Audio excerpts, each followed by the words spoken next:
I thought I had found my soulmate in my boyfriend. But everything changed when I discovered a shocking truth: he was drugging me at night. Lately, I've been feeling really tired in the mornings. No matter how early I went to bed, I'd wake up feeling exhausted, like I hadn't slept at all. It was as if I hadn't rested in days. Getting out of bed for work was a huge struggle, which was weird because I'm usually an energetic person. Normally, a few hours of sleep and I'm ready to go. But now I was clueless about what was going on. I went through a bunch of tests, but even my doctor couldn't figure out what was wrong with me. It was frustrating and scary. The only new thing in my life was my boyfriend, Steven, who had moved in with me. We were sharing a bed for the first time, which was a big deal for me. Steven was my first real love. And this was my first serious relationship. I didn't want to ruin things by asking him to sleep in a different room. I enjoyed having Steven around. He was really sweet and took care of me. Every night, he'd bring me chamomile tea before bed, which was so thoughtful. But despite his kindness, I was in a lot of pain. My hip hurt sharply, and the pain shot up the right side of my body. One night, I woke up and tried to get out of bed, but I almost fell to the floor because I was in so much agony. I struggled to make it to the bathroom. "Steven, help," I cried out in pain. I was shocked to see a huge dark bruise on my hip. It looked like I'd been hit with a metal bar while I was sleeping. Steven rushed into the bathroom, looking worried. "What's wrong?" he asked. I was confused and scared. "Did I fall out of bed or something?" I asked, trying to make sense of what happened. But Steven's expression looked off. He seemed guilty, like he was hiding something. "Probably," he said, but his tone didn't sound convincing. Steven's response was casual, but it made me feel uneasy. It was like he didn't care. "This isn't normal, Steven." "Something's wrong with me," I said, feeling scared.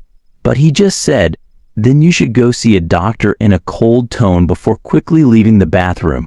I was frustrated. My doctor still couldn't find anything wrong, so she suggested I see a specialist who could rule out anything suspicious or harmful.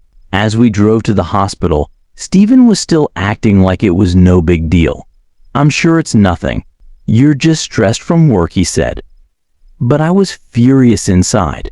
People don't just wake up with bruises because they're stressed, I thought to myself.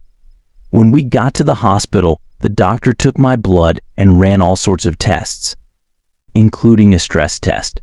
I was hoping they would finally figure out what was going on with my body. I should have felt relieved when the test results came back normal, but instead, I felt like I was going crazy. I knew something was wrong with me. Then the doctor said I would give you sedatives. "But your blood work shows you're already taking nitrazepam." I was stunned and had no idea what the doctor was talking about. I didn't remember taking any medication like that, and I certainly didn't take it knowingly. I've never even taken a painkiller, let alone something strong, I told the doctor. He looked just as shocked as I felt. He double-checked my charts, but the results were the same. "You definitely have nitrazepam in your system, which is a very strong sedative," he said. That evening, as I lay in bed, my mind was racing with questions. How is this possible, I thought to myself. I didn't take anything, so how did it get into my body? As I sat there, Steven came in with my chamomile tea, just like he always did. But as I was about to take a sip, a terrifying thought hit me. I realized that Steven was drugging me, and it felt like a huge weight had fallen on me. I was filled with a fear I had never felt before. I quickly poured the tea down the bathroom sink and jumped back into bed, trying to act normal. Steven got into bed beside me and asked, "Was the tea hot enough for you?" But I was shaking with fear, knowing what he had been doing to me. "Perfect as always," I said, trying to sound normal, but feeling like I was lying next to a total stranger.